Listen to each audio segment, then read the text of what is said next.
Ako po ay isang Pilipino. Ang nanay at tatay ko po ay Pilipino.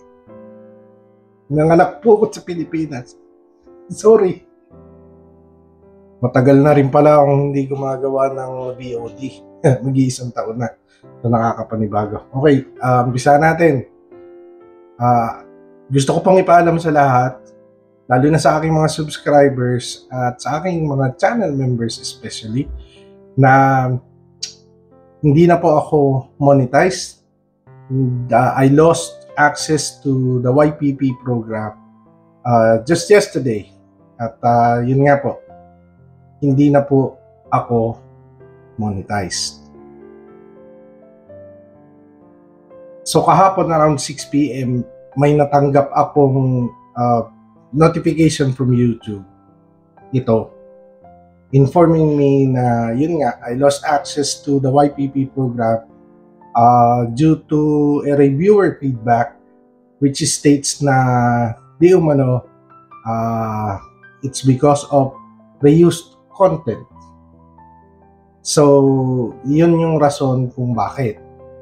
And I did what I had to do. I made an appeal to the reviewers. Unfortunately, it was still unsuccessful.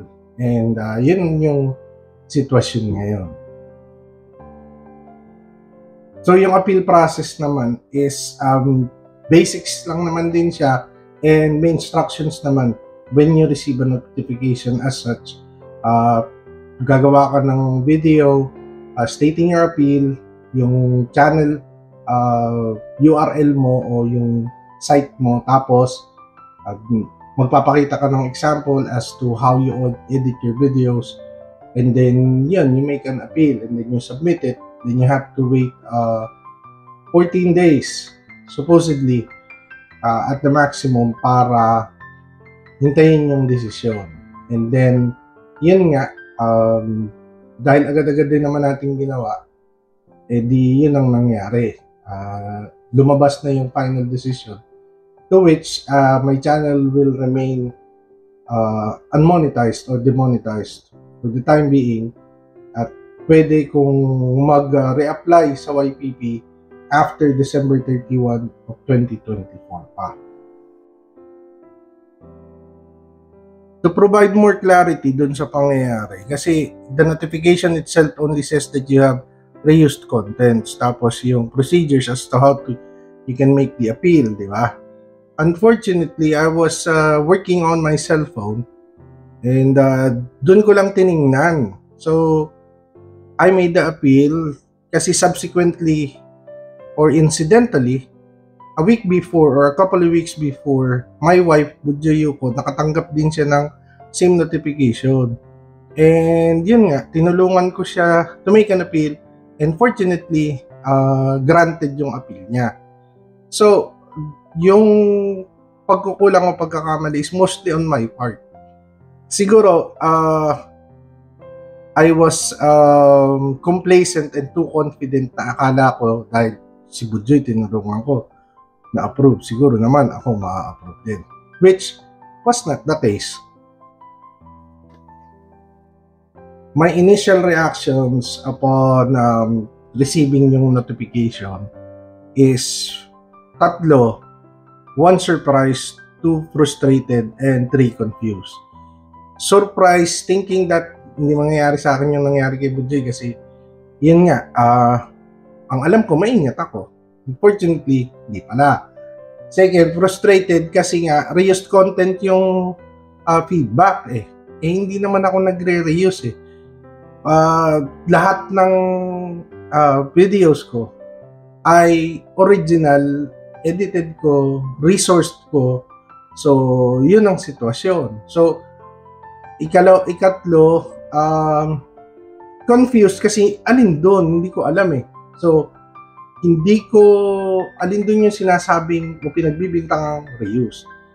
So, iyon, siguro with those emotions lingering, at saka yun nga, yung overconfidence ko na siguro ma-approve to kasi alam ko na kung paano mag-appeal. Ganun ang nangyari.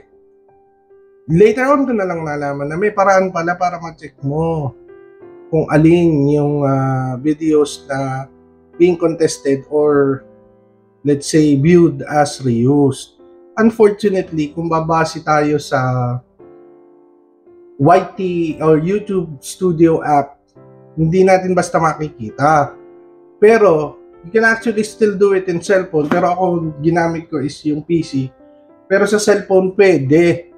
Kaya lang, ang gagawin mo, dun ka sa browser mo magla-login ng YouTube Studio mo, and then punta ka sa content, tapos titingnan mo kung alin dun mo makikita kung alin dun yung di umano ay or possibly categorized as a reused content.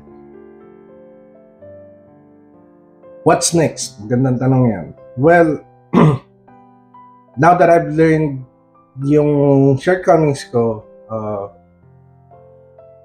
perhaps or probably there's a big possibility that I would reapply and hoping I would be accepted again sa YPP program or sa YPP and mamonetize ulit tayo. So my message would be to all my subscribers, viewers, most especially yung mga channel members. Huwag po kayo mag-alala, tuloy-tuloy po ito. Lagi ko naman sinasabi, sa buhay, maraming pagsubok. It's now high time for me to step up my game and ayusin lahat. Actually, nag-umpisa na ako, nag-purge na ako ng sarili kong channel and hopefully okay na yon. If not, I'd have to recheck bago ko gawin. And then basically sa buhay ng tao, hindi naman ang importante is kung gaano kakalakas sumuntok. Kumbaga, it's gaano kakalakas para tumanggap ng suntok. And this time around, nasuntok ako. Well, kaya po, huwag po kayong mag-intindi. At lahat po ng programa at activities natin, especially with the Confab, family, and community, kung kayo mag-alala, tuloy-tuloy po yan. Lahat po ng bagay may paraan. And lagi ko naman sinasabi, it's not always about the money. Okay? Wala tayong problema dyan. Monetize man tayo o hindi, yung serbisyo ko pong naipangako sa inyo at yung naumpisahan natin, lalo na sa ating komunidad, tuloy-tuloy po yan, gagamanan po natin, makakaasa po kayo yan. Siguro abangan nyo na lang yung ibang mga updates, posible magkaroon ng mga pagbabago, but nevertheless, kung ano po yung pinangako ko sa inyo nung umpisa, with this situation at hand, wala po kayong iintindihin. And I still encourage everyone, YouTube is still the best platform para mag-express ng inyong artistic creativity, ke short form, ke live stream, ke video on demand format. So, maraming salamat po and till next time.